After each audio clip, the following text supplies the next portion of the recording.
Bienvenidos, queridos pataliebres. ¿Estáis listos para seguir aprendiendo de física nuclear? ¿De verdad queréis saber lo que pasó realmente en el accidente de Chernobyl? Quédate conmigo porque este es tu vídeo.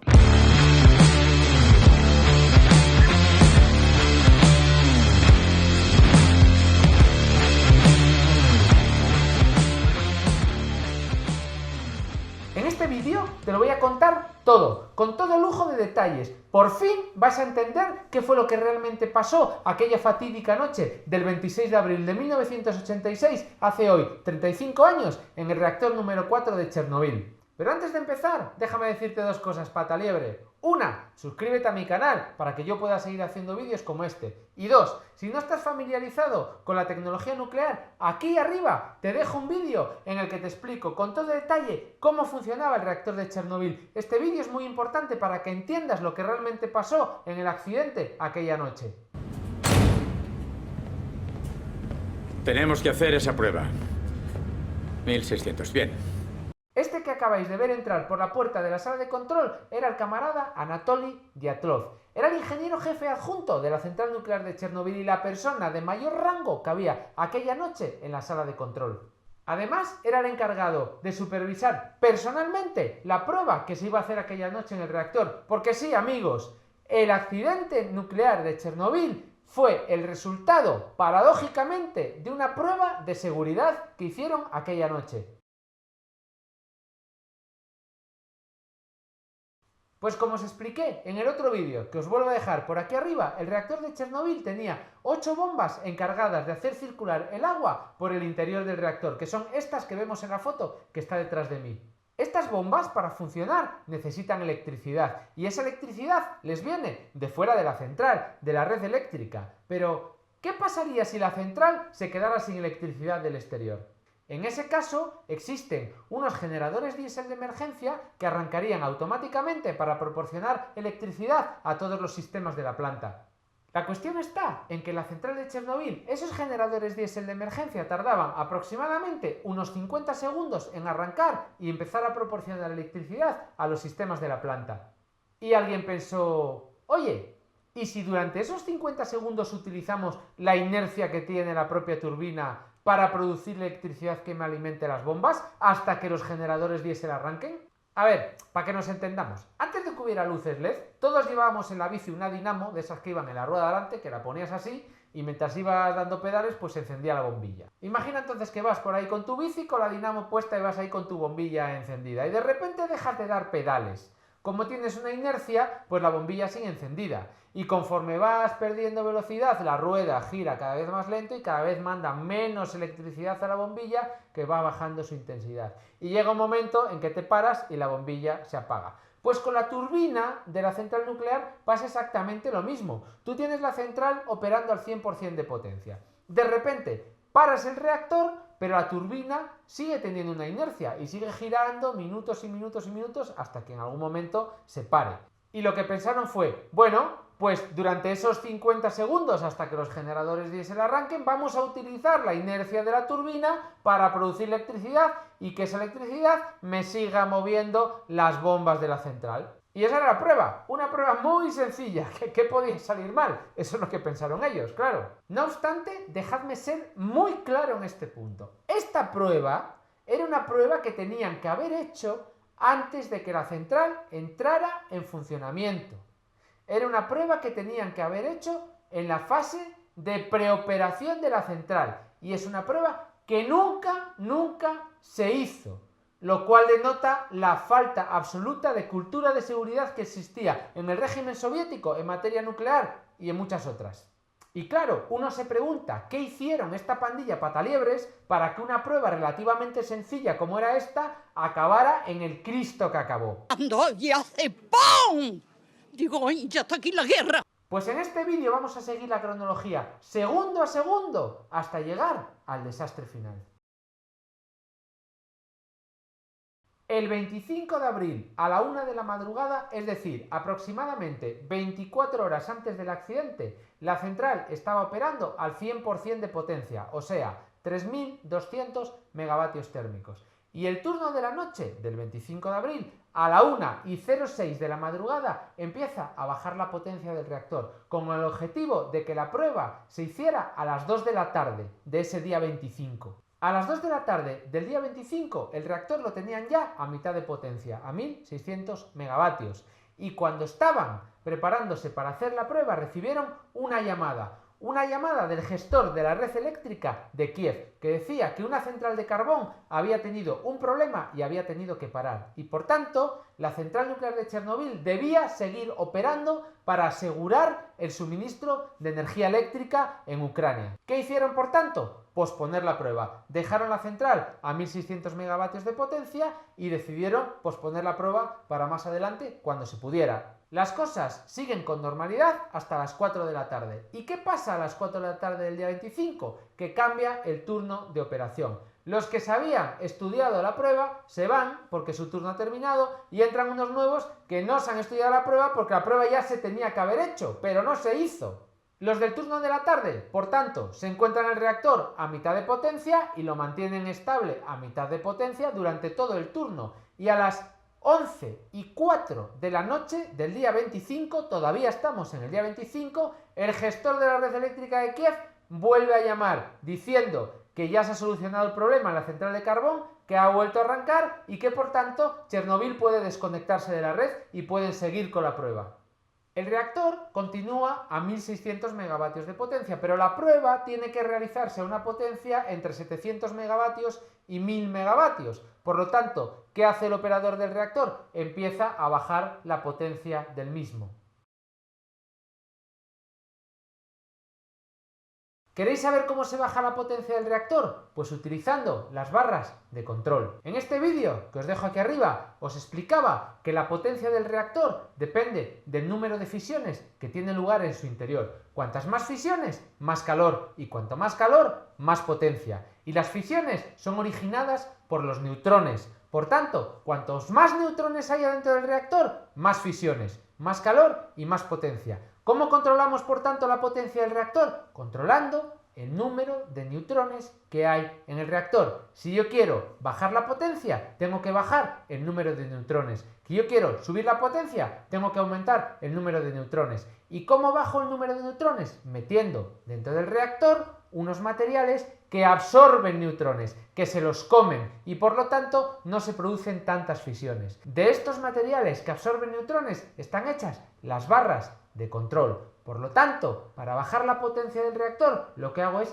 meter dentro del reactor las barras de control. Como iba diciendo, a eso de las 11:10, el turno de la tarde empieza a bajar la potencia del reactor y va metiendo barras de control, y a eso de las 12 de la noche tienen el reactor ya en 720 megavatios de potencia.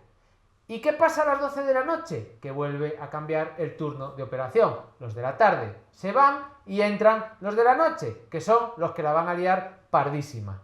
He echado ácido clorhídrico encima de sulfato de cloro. No, sulfato no sé lo que era. Y lo he echado, ¿sabes? Y ha hecho una reacción que flipa. Ha empezado a salir gas amarillo por ahí y que vamos, que la he liado parda, ¿sabes?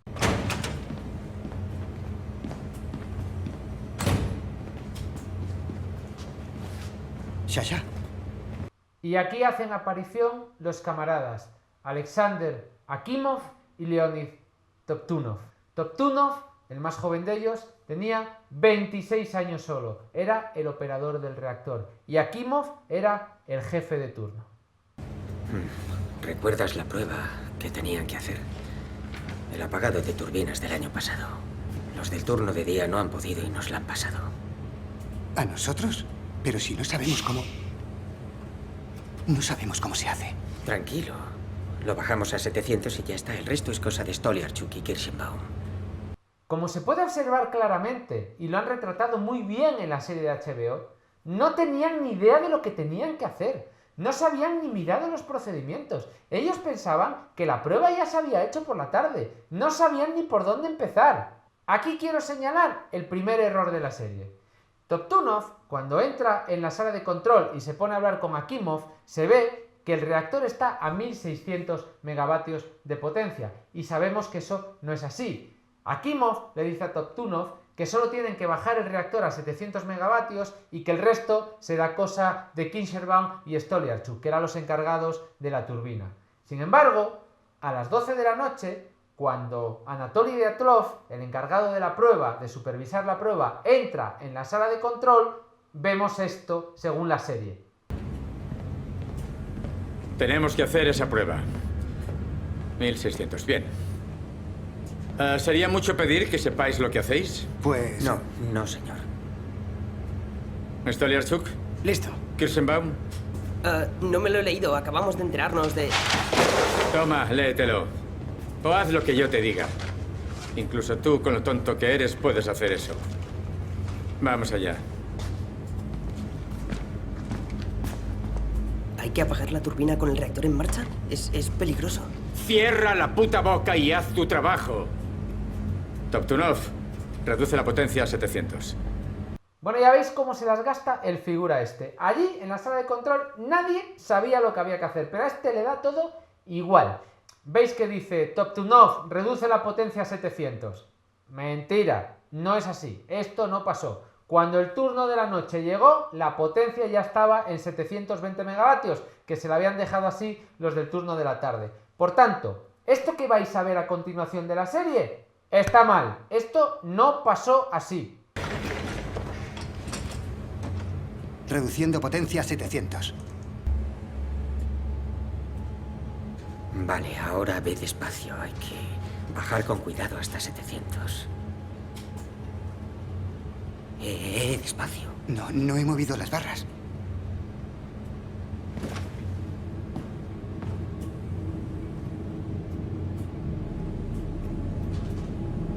¿Qué ocurre? No lo estoy tocando.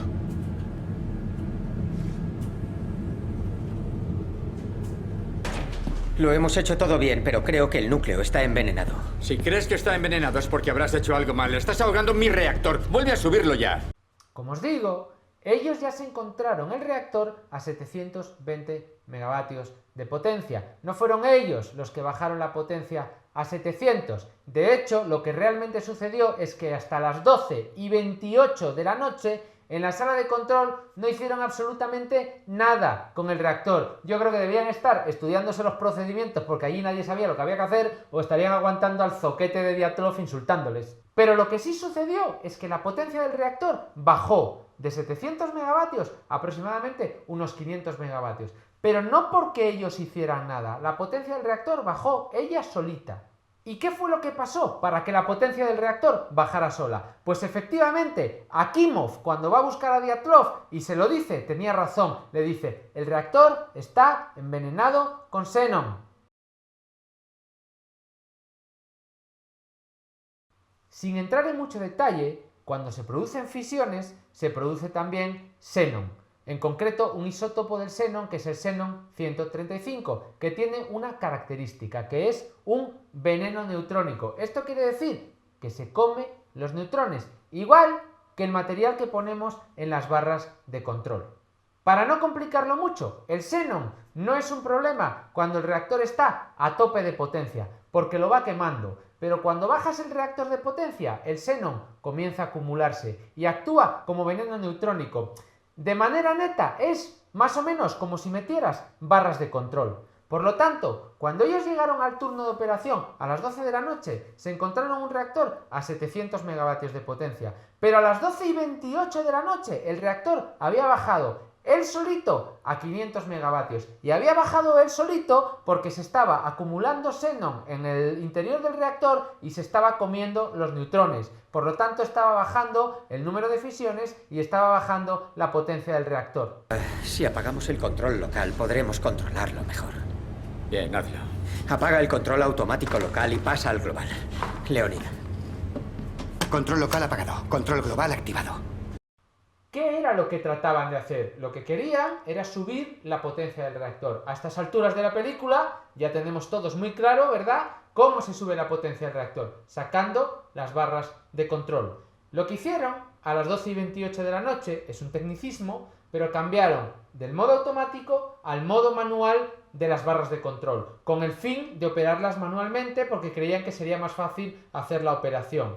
Este fue uno de los fatídicos errores de aquella noche, porque inmediatamente pasa lo siguiente.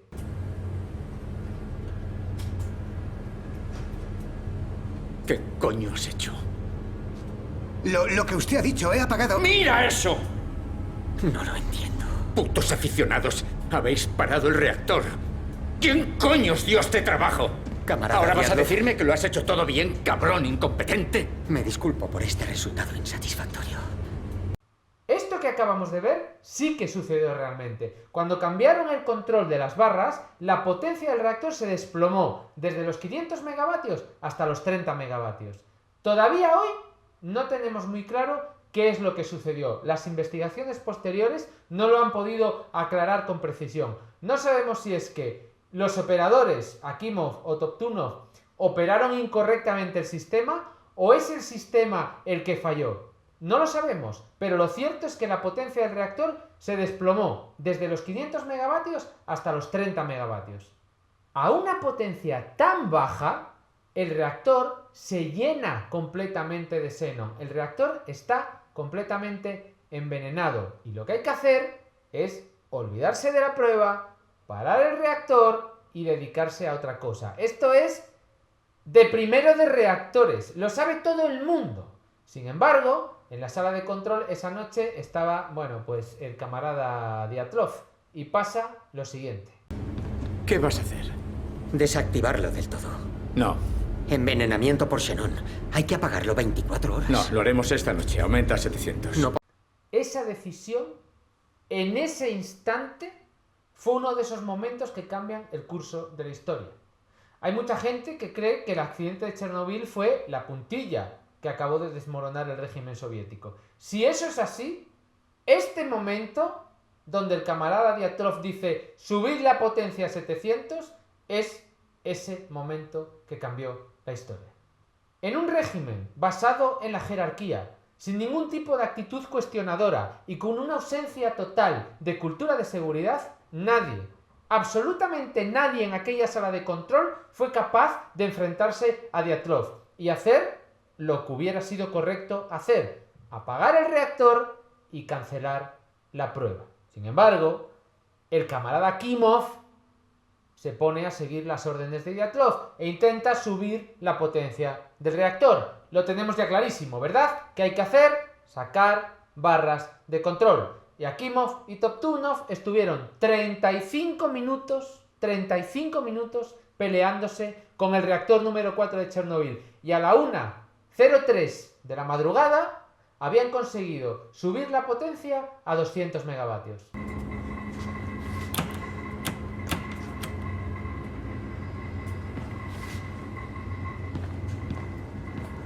Lo siento, no sube más. 200 megavatios, lo hemos sacado casi todo. El reactor 4 de Chernobyl tenía 211 barras de control. Akimov y Toptunov, en su intento desesperado por subir la potencia del reactor, habían sacado 205 barras de control del reactor. Es decir, dejaron el reactor con el equivalente a solo 6 barras de control en el interior. Una auténtica locura. En fin, es lo que hay. Pero la prueba requiere 700. Stoliarchuk, adelante. Enciende la bomba 4. No, un momento. Stoliarchuk, No tenemos casi vapor. La turbina va demasiado lenta. La prueba no dará me resultados basta. válidos. Y si añadimos más agua, Akimov es habrá aún suficiente. menos... Sé lo que hago. Stoliarchuk.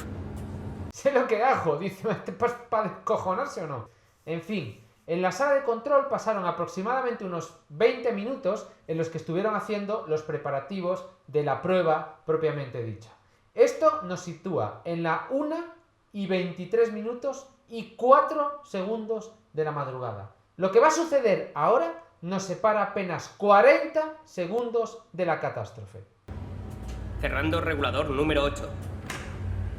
Rotor del generador en descenso. En este preciso instante, la 1:23 y 04 segundos de la madrugada, el camarada Kenschelbaum, el operador de turbina, corta el vapor a la turbina número 8. A partir de este momento, las bombas de circulación se están alimentando con la inercia de la propia turbina. Empieza la prueba propiamente dicha, en este preciso instante. La turbina va perdiendo inercia, las bombas bombean cada vez menos, el agua en el interior del reactor se empieza a calentar y se empieza a mascar la tragedia. Y ahora os tengo que dar la última, os lo prometo, la última píldora técnica para que entendáis esto. Vamos a hablar del coeficiente positivo de huecos. El coeficiente de huecos positivo, esto lo veréis mucho por ahí cuando leáis y busquéis artículos sobre el accidente, veréis, es que el reactor RBMK tenía un coeficiente de huecos positivo. El coeficiente de huecos positivo, bueno, ¿esto qué es?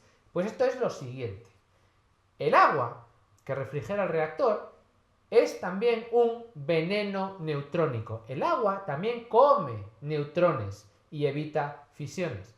El reactor RBMK estaba lleno de agua porque era lo que refrigeraba el reactor.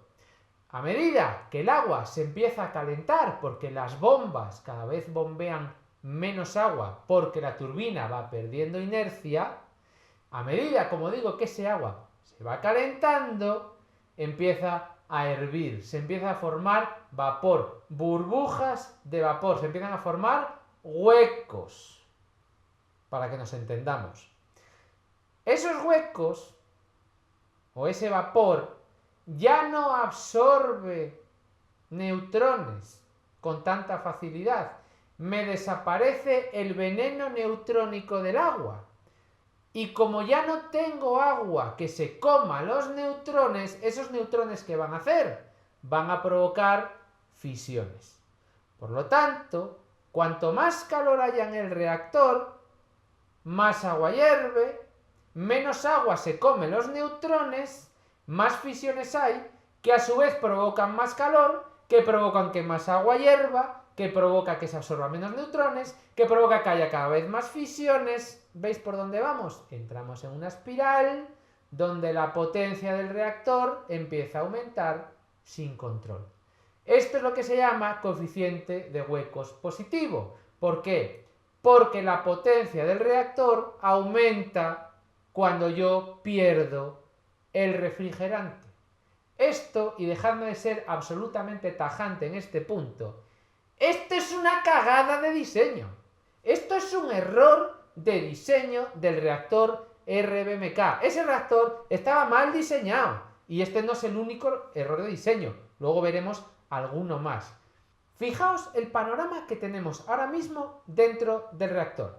Tenemos el reactor calentándose cada vez más. El agua hirviendo con su coeficiente de huecos positivo que está empezando a aumentar la potencia del reactor.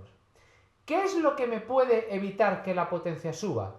Las barras de control. Dice, no, porque las he sacado todas. Las tengo todas fuera menos 6. Dice, bueno, pero espera, tengo el reactor lleno de xenón, que es un veneno neutrónico. Correcto.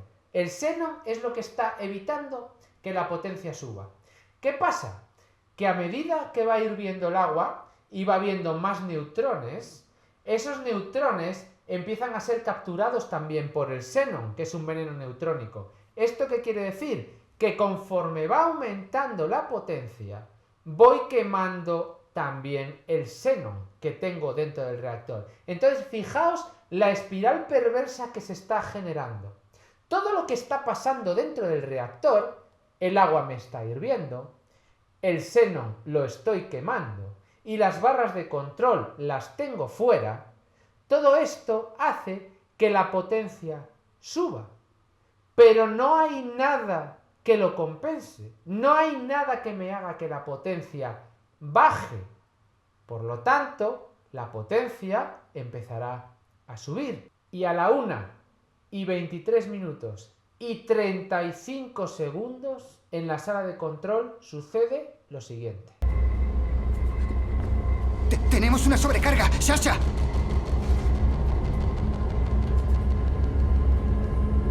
¿Qué habéis hecho? Ante esta subida tan repentina de potencia, el jefe de turno, Akimov, hace lo que está entrenado para hacer. Él quiere parar el reactor, quiere parar la reacción en cadena y para eso presiona un botón que se ha hecho ya muy famoso. Este botón lo que hace es liberar todas las barras de control que caen dentro del reactor, todas a la vez, parando la reacción en cadena. Y a la 1:23 y 40 segundos, Akimov presiona el botón AZ5.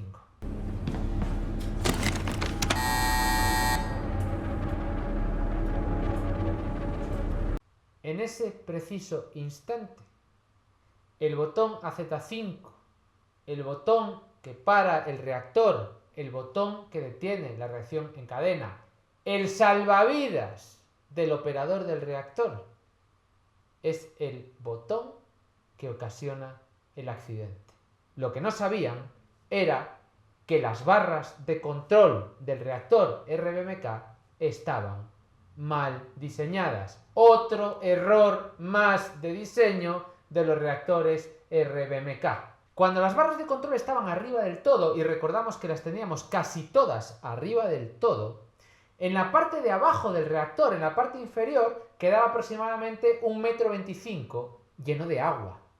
Recordemos que el agua nos estaba ayudando, porque el agua estaba haciendo de veneno neutrónico y nos estaba parando las reacciones de fisión. Pero cuando presionas el botón AZ5 y las barras de control comienzan a bajar, la parte de abajo de la barra de control, que es de grafito, lo primero que hace es desplazar y sacar del reactor el 1,25 m de agua que hay abajo. Por lo tanto, el agua que la tenías ahí ayudándote, comiéndose los neutrones, la sacas del reactor y ya no hay absolutamente nada que te ayude. Por lo tanto, sacas el agua, todavía más fisiones, todavía más potencia, todavía más calor, el agua hierve más reacciones, más potencia, más calor, el agua hierve más, y una espiral que no tiene fin porque nada te la para. La presión y la temperatura en el reactor aumentan tanto que algunos de los canales dentro de los cuales está el combustible se rompen.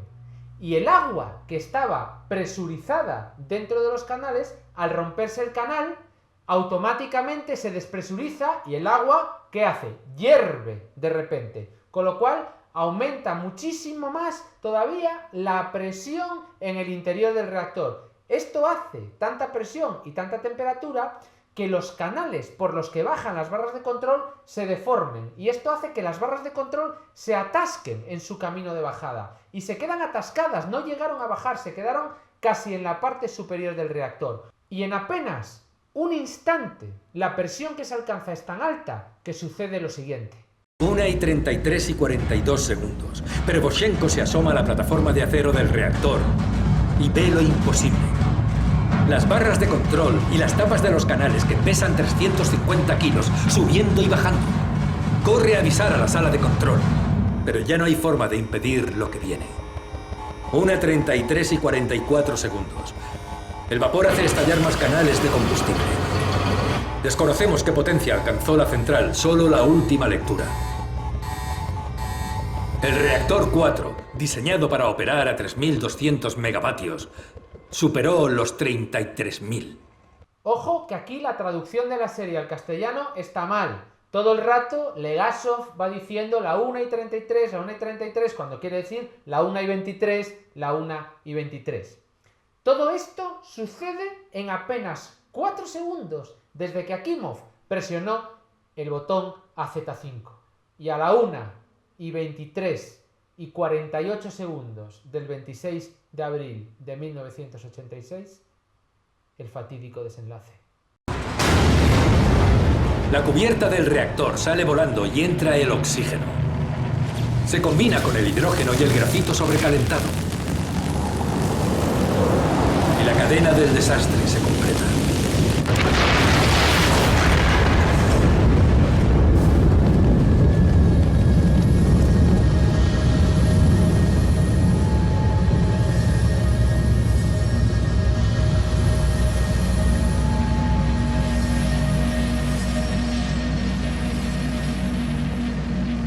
En realidad no está muy claro cuántas explosiones hubo, pero los informes oficiales y muchos testigos que había dijeron que hubo al menos 2 explosiones.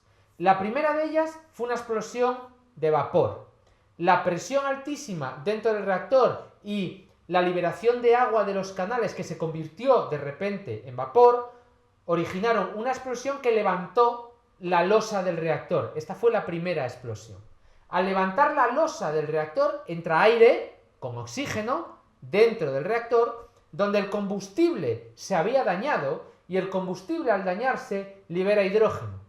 El hidrógeno, en presencia de oxígeno del aire que entra a levantarse la losa, es explosivo. Y aquí se produce la segunda y la mayor de las explosiones, una explosión de hidrógeno. La segunda explosión, además, originó un incendio en el interior del núcleo del reactor, que estaba lleno, como sabemos, de grafito, es decir, de carbón, y aquello originó un incendio que fue muy difícil de apagar, que estuvo quemando durante varias semanas. Y esto, queridos amigos, es lo que realmente sucedió aquella noche en Chernobyl, que recapitulando se debió fundamentalmente a dos causas. Una, unos gravísimos errores de diseño en el reactor RBMK. Y dos, la incompetencia y una falta absoluta de cultura de seguridad del personal de operación en la Unión Soviética. Además, cito textualmente, os voy a poner en la pantalla una de las conclusiones de la Comisión Internacional de Expertos que analizó el accidente de Chernobyl y que en 1991 escribieron lo siguiente.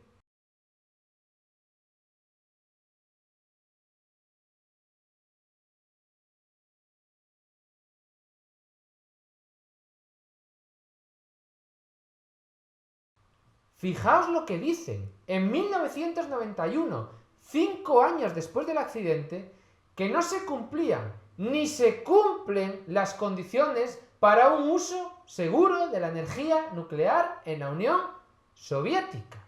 Es una acusación durísima contra un país, pero total y absolutamente merecida, porque en el curso de esa investigación descubrimos varias cosas.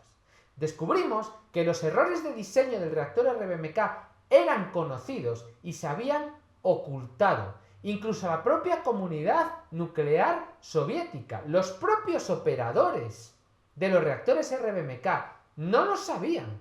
En 1975 y en 1983 ya habían tenido 2 conatos de accidente en la central de Leningrado y en la central de Ignalina, donde se habían puesto de manifiesto el error de diseño de las barras de control y el coeficiente de huecos positivos. Lo sabían y lo ocultaron, algo muy propio de la Unión Soviética, porque también trataron de ocultar el accidente en las primeras horas del mismo. De hecho, en Occidente nos enteramos del accidente porque detectaron la radiación en la central nuclear de Forsmark, en Suecia. Y hasta aquí, queridos pataliebres, espero que este vídeo os haya resultado interesante, que hayáis aprendido lo que realmente pasó en Chernobyl, que le deis a like y que os suscribáis para que siga haciendo vídeos como este. ¡Cuidaos mucho!